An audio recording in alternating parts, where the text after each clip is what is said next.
Nandito tayo sa isang townhome malapit sa mga magagandang dining locations at saka mga magagandang parks dito sa Las Vegas. It's about 15 to 20 minutes sa airport at saka sa Las Vegas Strip. Huwag kayong alis, titingnan natin.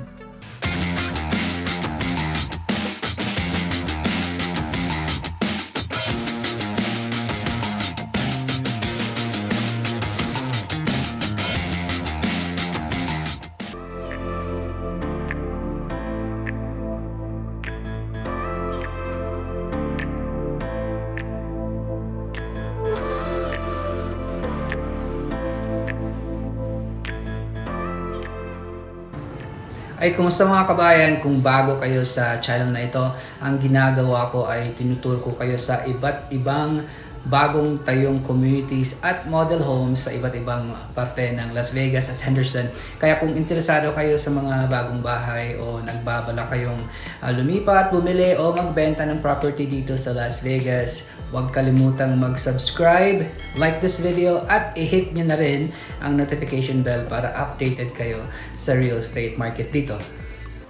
Ay, kumusta mga kabayan? Nandito tayo sa Chelsea Community. Ito po ang builder po dito ay KB Homes. Ito po yung mga townhomes. These are 3-story townhomes po dito. So, today's date po is July 31st, 2025 para sa reference nyo, para sa price range. Okay, so itong lugar na po ito is it's adjacent or katabi lang sa Gramercy. It's by Russell and 215. So ang location po dito, marami pong popular na dining locations dito. Tsaka convenient ito sa I-215. So malapit siya sa beltway na highway. Okay? This is less than 10 minutes from the Durango Casino and Resort, yung pinakabagong casino dito sa Las Vegas at this time. At saka malapit ito sa mga multiple local parks, na may trails, picnic areas, sports fields, tennis and basketball courts. Tapos short drive lang to downtown Summerlin at saka sa Red Rock Casino Resort. And it's about 15 to 20 minutes sa airport and about 20 minutes to the Las Vegas Strip. So dito po na community dito, may 6 floor plans, all 3-story townhomes. So yung living space niya, it ranges from 1,201 square feet to 1,895 square feet. So yung base price na range po niya, it starts from $327,990 to $423,990. Pero out the door sa last na, you add like about 10%, with the options and stuff. So average is gonna be like 350 to 460k na, at the end. Of course, so depende yan sa options nyo. And yung HOA dito is $155 a month. $155 a month. Tingnan natin yung mga bahay. Hello, kumusta mga kabayan? Nandito tayo sa Chelsea na community na mga townhomes built by KB Home na builder. So, dito is the first one na titingnan natin, itong Plan 1201. So, it has 1,201 square feet of living space, 3 stories, 2 bedroom, 2.5 bath, 2-car garage, and it starts at $372,990. So nandito po tayo malapit sa I-215 at saka Russell na exit. It's about 15-20 minutes sa airport at saka sa Las Vegas Strip. Pakita natin yung paligid. So marami pa silang ginagawa dito. I think there's like 30 plus more units, sabi ng agent, that's left in this phase. Tapos gagawa sila, I think next month, they're gonna start another phase that's around 90 plus units. So ito yung lugar dito. So dyan makikita na yung highway dyan sa gilid. Okay. So yan, marami pang ginagawang mga construction sa daan para pag-ready sa bagong phase. Okay, so ang today's date pala is July 31, 2025 para sa reference nyo sa price range. So ito, 3 stories na townhomes, made by KB Home. It's called the Chelsea's. Okay, so ito yung labas nila. Okay, and then yung garage nila, ginawa muna ang office dito. Okay, this is a 2-car garage. So pasok tayo dito. So yan, sabi plan 1201. Pagpasok natin, yan, dito yung garage. Okay, tapos office yung nasa loob dyan. Okay, so pagpasok natin, may hagdanan, tapos may landing dyan, taas. Okay, so hindi naman siya masyadong mataas talaga. Okay, so sa second floor, ito yung parang main living room nila. So it's pretty good space dyan, tapos may dalawang bintana dito sa right, tapos sa left, and dyan. Tapos dito sa left side, ito yung powder room nila. Okay, tapos may konting storage unit dito, parang coat closet. It's pretty good. And of course, ito yung flooring nila is parang vinyl na acrylic, vinyl planking. And yung nila standard feature is it's gonna be carpet, pero sa wet areas nila lalagyan nila ng tiles, na standard tiles. So yung kitchen, yung bathroom, magiging tiles yan kung sa standard feature lang. Okay, so ito yung gaano kalaki yung parang living room nila. Tapos may para siyang konting balcony dyan sa labas. So you can see your views dito. Okay. Tapos yung sa dulo ng mga condo, iba yun. At ito yung ginagawa na dito na townhomes. Okay. Tapos yan, parang ito yung dining area nila. Pang tama-tamang ganitong circular na table. Kasya 4 to 5 chairs. Depende. Tapos sa tapat niyan, of course, yung kitchen. Yung appliances hindi included. Tapos, of course, may option ka sa furniture and stuff. And tapos dito, yung countertops nila is quartz yung nilagay. Yung standard feature nila, yung basic is granite. Okay? Tapos yan, may may backsplash. And then, yung sa cabinets nila, yung standard nila is walang handle. Pero parang may 3 or 4 ka lang magpipilian na kulay. I think there's like an oak, a white or something. Pero yeah, there's about 3 to 4 basic na magpapipilian na tawag dyan, na cabinets. And their cabinets, this is, I think it's 42 inches. So yung standard is parang lang siya, 36 inches. So mas maganda rin siya kapag 42 inches kasi maganda kapag tingnan all the way up. Okay?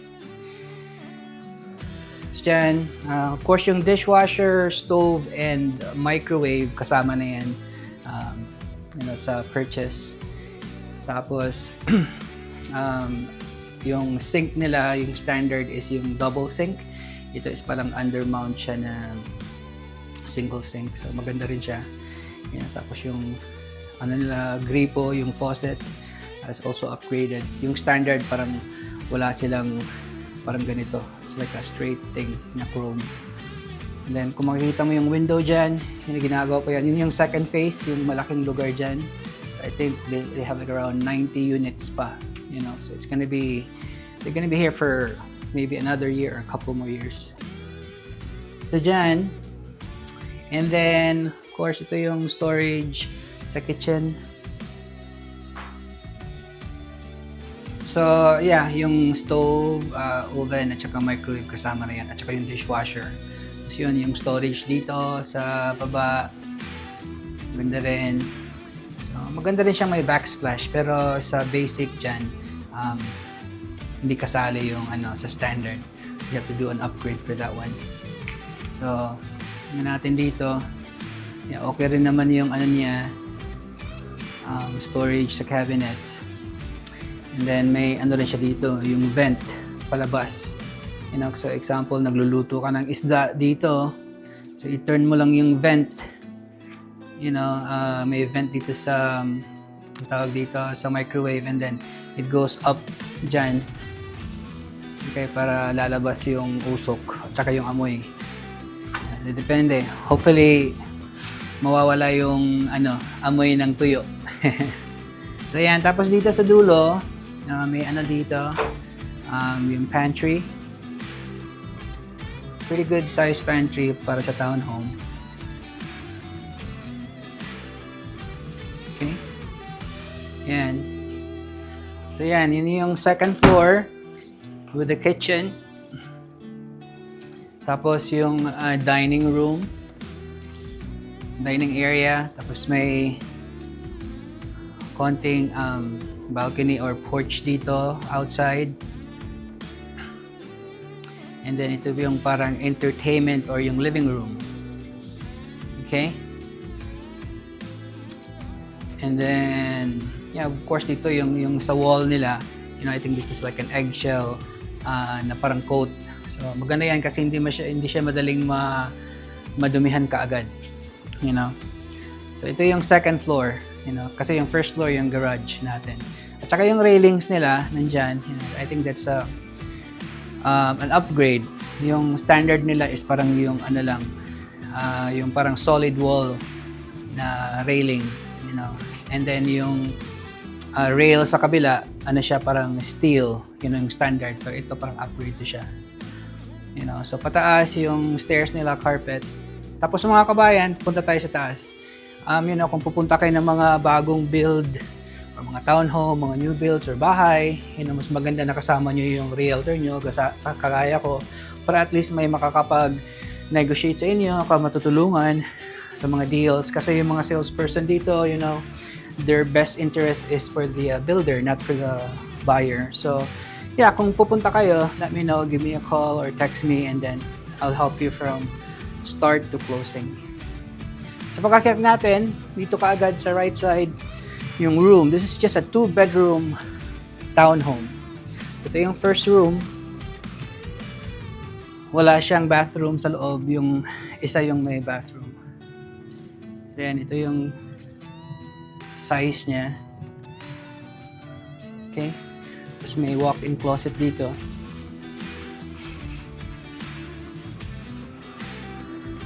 Yan. So that's it. Okay.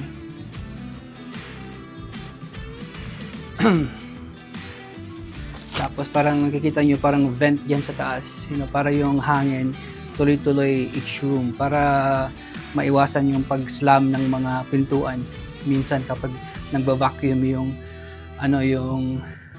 hangin. Tapos ito naman yung full bath sa taas, sa third floor. So yan, may combo tub with shower na combo. Okay? Tapos dyan, yung toilet and single sink. Tapos parang yung bathroom storage niya nandyan. Of course, yung salamin.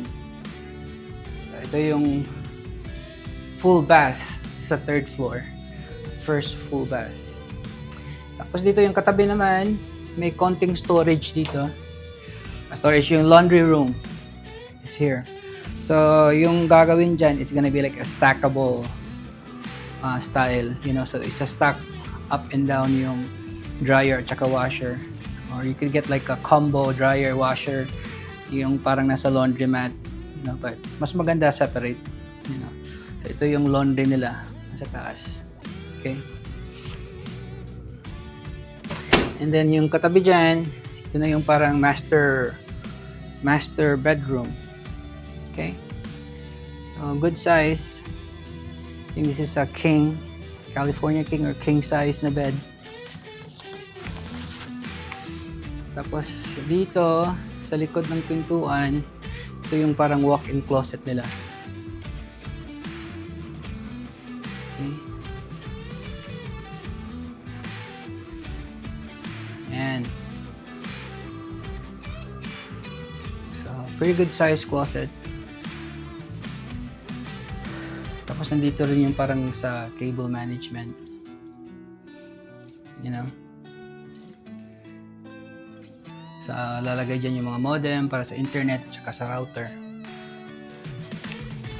And then doon sa kabila naman, ito naman yung master bath. Okay, so walk-in shower. Pretty good size. Tapos yung double sink.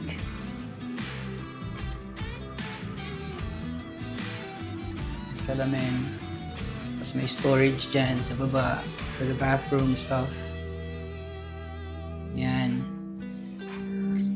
Tapos yung toilet nandito. Yan. So yun yung master bath dito sa third floor. You know, of course, yung ano niya, flooring is yung vinyl planking ulit. So yung mga kabayan, ito po yung townhome dito sa Chelsea na townhomes by KB Home. Ito yung plan 1201. So may 1,201 square feet living space. Of course, this is 3 stories, and then it has 2 bedrooms, 2.5 bath, tapos 2 car garage on the first floor, and it starts at $372,990. So yun mga kabayan, kung may mga tanong kayo, let me know. And then comment lang sa baba kung may comment. And then you could always text or call me or email me kung may mga tanong or kung may gusto nyong magpatulong kayong maghanap. Kahit hindi townhome, single family, or luxury home, or kahit resale home, let me know. And just let me know and then I'll answer you as soon as I can. Okay? Sige mga kabayan, sa susunod na tour na naman, and then God bless and mag-ingat palagi. Bye-bye.